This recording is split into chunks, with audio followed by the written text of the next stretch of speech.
Hey, welcome back. It's hour two of a fantastic Friday edition of Liquid Lunch on Newsmax TV. I'm John Tabacco, joined again in the top of our second hour. My co-host Frank Morano is with me today. And Frankie, I believe we're going to go to Grant Stinchfield. You've said that before, and it hasn't turned out to be true. That's right. Now, I'm not going to waste a wish, but just for effect, I'm going to rub my lucky lamp and see if, voila, and there's Grant Stinchfield. Right. If you thought it was a fable, it's not. Grant, how are you? Thanks for joining us. Good, guys. Thanks for having me on today. Happy to be here. We still need you here in studio one of these days.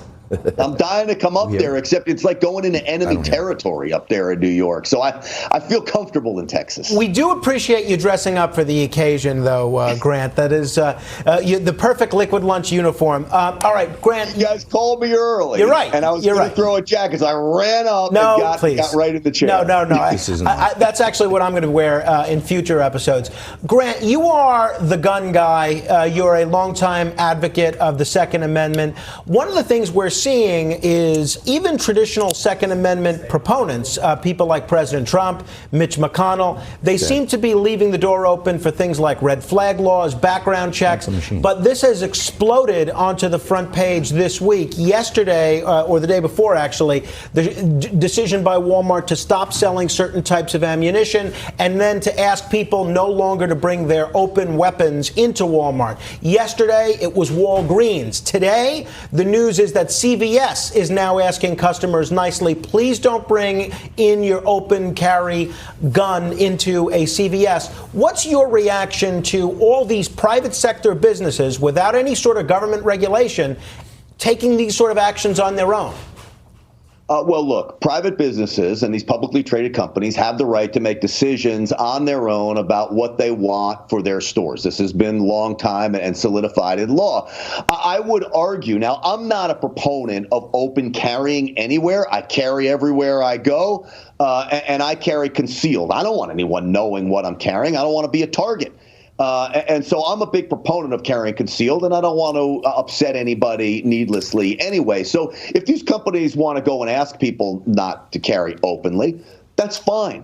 But here's the thing.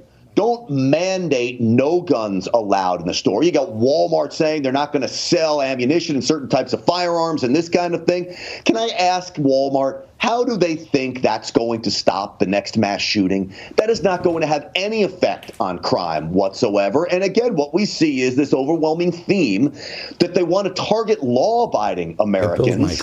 And their laws have no effect on intros today because people ain't on anybody. All right, where are you, Grant, when it comes to the issue of background checks in general? Is there any scenario, in which you could envision yourself supporting some sort of background check legislation? No, absolutely not. I don't compromise when it comes to the Second Amendment. And the reason I don't compromise when it comes to the Second Amendment is I firmly believe my permit to carry a firearm is written in the Constitution. I carry a pocket constitution with me. It says very clearly the right of the people shall not be infringed to keep and bear arms. And so why would I want to go to now universal background checks that, again, will have no effect on crime? It will only put the law-abiding in legal jeopardy. When I want to transfer my firearm to my fiance at the range, I want to hand her my Glock to use one stall over, I'll be breaking the law if we don't do a background check to transfer that firearm. That's not going to stop the next mass shooting. Point taken on a constitutional and a legal and maybe even a moral level.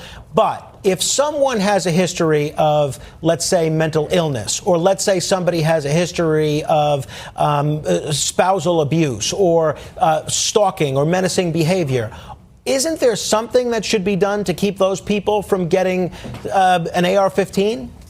In most cases, the things that you named, they're already prohibited possessors. They're breaking the law if they go try and buy a firearm from somebody else. They've already not allowed to. You look at the mass shooter down in Odessa. He was denied a gun through a background check because he was a prohibited possessor. Now, he broke the law by going and buying a firearm from somebody else through a private transfer. It didn't stop him, because it doesn't stop criminals from breaking the law. Criminals are always going to get their guns. Why are we making it so much harder for good people to get firearms? Because I believe that's the ultimate goal of the left, is make it harder and harder and harder for good people to get their hands on firearms until you legislate the Second Amendment out of existence.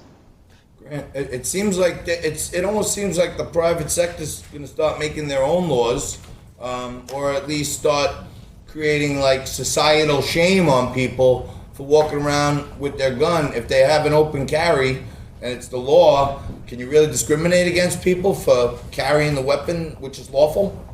Well, so this goes back to who controls the information.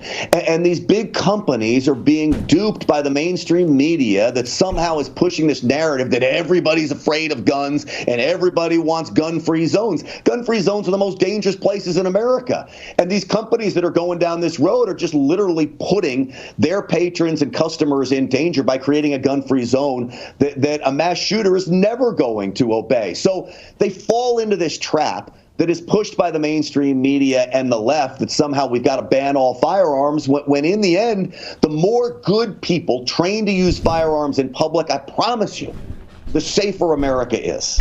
Grant, what do you think about what we're seeing from people like Mitch McConnell, even people like Donald Trump, who historically have been supporters of the Second Amendment, but in the wake of all these mass shootings, it seems like even their constituents are demanding some sort of a legislative fix. Are you disappointed that so many Republicans seem at least willing to have the conversation about things like red flag laws and background checks? Absolutely. And so here's the thing. Mitch McConnell knows better. Mitch McConnell has been a longtime Washington elitist. And so this is the problem with Washington elitists. They start to negotiate on our rights and our principles. Now, Donald Trump, I'm not sure he's a gun guy. Certainly he supports the Second Amendment. Certainly he's been a friend of gun owners. But I'm not sure he realizes the importance of the Second Amendment and all the ramifications little things like universal background checks or red flag laws would have. But Grant, let me ask you. Let me just say this. The great thing about Donald Trump is once somebody with reason talks to him, he normally reconsiders his position when he realizes the ramifications these positions have on the Constitution. So, Grant, by the logical extension of what you're saying is that any sort of gun regulation or legislation is unconstitutional and unwise. Well, I have to look at every single piece of legislation coming out there, but I haven't seen any good legislation except for legislation like we passed in Texas that said, hey, you are allowed to carry your firearm into places of worship. So, hey, we are going to expand the number of school marshals that schools can have here. Those types of laws are great. When it comes to limiting our rights, I'm not for it. When President Reagan signed the legislation in 1986, essentially banning the manufacture of new machine guns, was that an unwise thing to do? Look, that is law of the land now. It's been that way for a long time. But in my own humble personal opinion, if a law-abiding American had a machine gun, if I had a machine gun, and I don't, I would love to have one, but I don't have one. If it's down in my gun safe and I take it to the range, I promise you, that machine gun in my hands is not going to be responsible for any mass shootings whatsoever. It gets back to the whole fundamental principle of, is this going to do anything to stop criminals from committing crimes? If you take away all the guns, I promise you the mass shooters are just going to drive trucks through people like we see terrorists do. Grant, especially since now we know for a fact you're not a machine gun owner, you got to make us a promise that you'll come back. I will happily come back. We need you in studio. You do have to come back and visit. Come in and have a liquid lunch with us. I would love that. Do you know, so New York's my hometown, just to make this point, okay?